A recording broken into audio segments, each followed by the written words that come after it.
Good evening, everyone. I'm Riley King, and welcome to the Riley King Newscast right here on the Riley King Network. Let's begin. First up, as Manchester Safe Station set record, state considers changes. Let's take a listen to the video from WMUR News 9, Mike Cronin.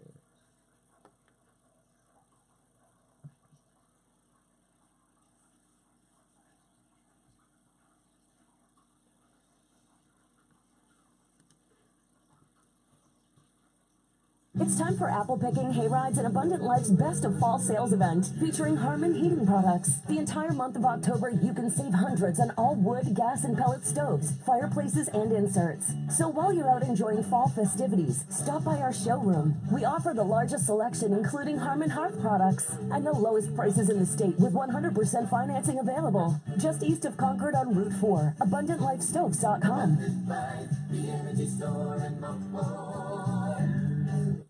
Manchester Safe Station was used 214 times by people looking for help in September, the most ever for 1 month.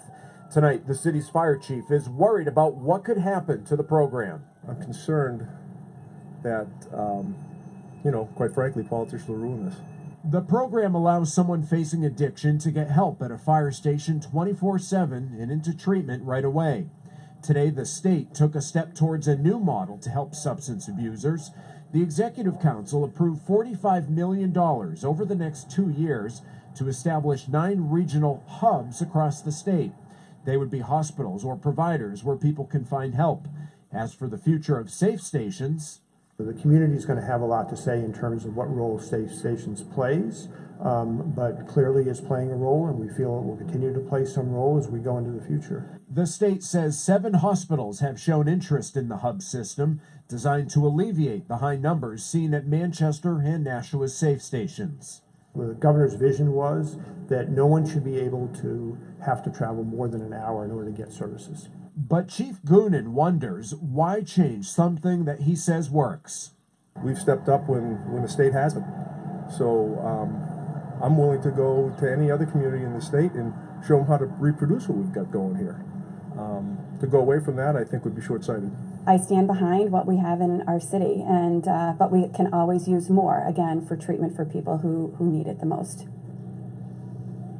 The state says it intends to have the contracts done with all 9 hubs by the end of the month, with the plan of having them operational by January 1st. Reporting live in Manchester, Mike Cronin, WMUR News 9. Okay, and there you go on that video and that report. And we want to hear from you. Let us know, what do you think about this? Comment below and let us know.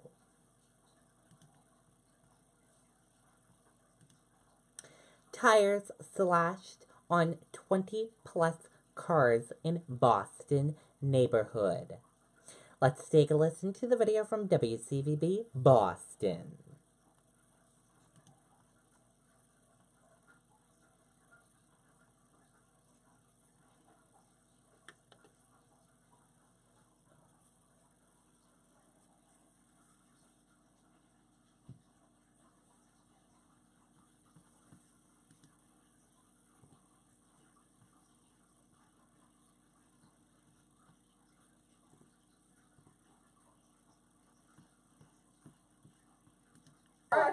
Victimized and powerless, Dorchester residents poured onto Toplift Street to find this. Vehicle after vehicle randomly targeted, tires slashed. The overnight vandal or vandals going for the sidewalls, so a quick patch isn't possible. Wow. It's all 4 tires, and those tires aren't cheap, so. The Geraldo family is just back from the shop, short $600 after paying for 4 new tires. I thought it was just my car, you know what I mean? I thought it was my girlfriend or something, you know what I mean? But it turned out to be everyone's car, which is kind of a relief, you know what I mean? I was the only one struggling. We took the wheels off because we couldn't wait for the tow truck. We still got to get to work. On Speedwell Street, a car's windshield is smashed too. A neighbor there tells me she saw a suspicious man with a screwdriver in his hand around 5 a.m. She says he fled on a bike. She reported that to police after seeing all this damage. Tires were slashed on Bowdoin Street, too. I got to pay over $1,000 to replace my tires. This is the first of the month. People got to pay bills. They got to pay their mortgage, you know, and then you pop 4 tires. You didn't pop 1, you pop 4 tires. That's money. And broke people windshield on top of it. It's not right. I'm actually not from here. I'm from the Springfield area. So to come out here and see stuff like that is really heartbreaking. Boston police do not have surveillance video, but they're very interested in getting some. There's cameras on many of the homes. Again, 20 cars damaged, but that number is expected to increase as the reports continue to come in. Okay, and there you go on that video and that report.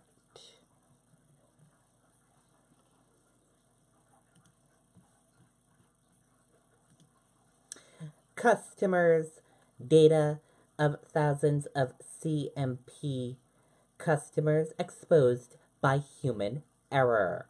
Let's take a listen to the video from WMTW News 8 Maine.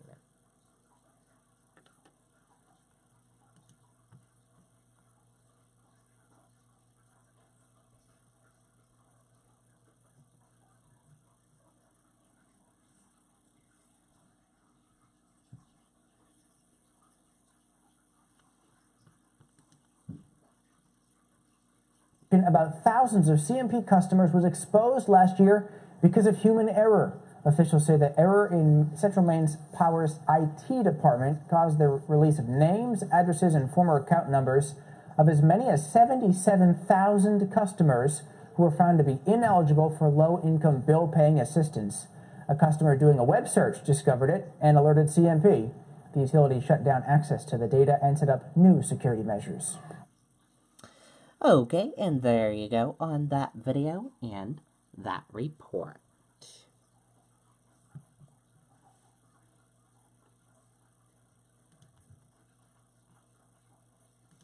And now let's take a look at your U.S. stock market and see how your U.S. stock market closed for this Wednesday evening.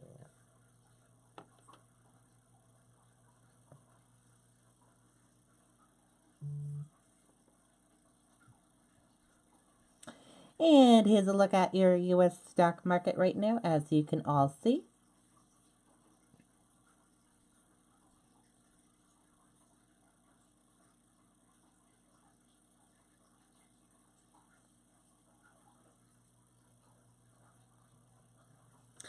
Your Dow Jones Industrial Average closed in the green and went up. Your Nasdaq closed in the green and went up. S&P 500 closed in the green and went up. Gold closed in the red and went down. Oil closed in the red and went down. US 10-year closed flat. Euro/USD closed in the green and went up. And VIX closed in the red and went down. Dow hits record early in day, but stocks close little changed as rising rates spook investors. Stocks were mixed on Wednesday, with investors grappling with the positive and negative effects from rising interest rates after the release of strong U.S. economic data.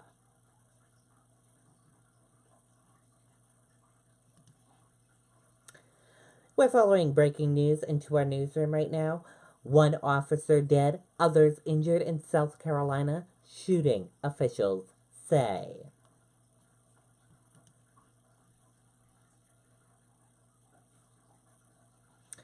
A suspect has been detained after at least one police officer was killed in a shooting in South Carolina, according to officials.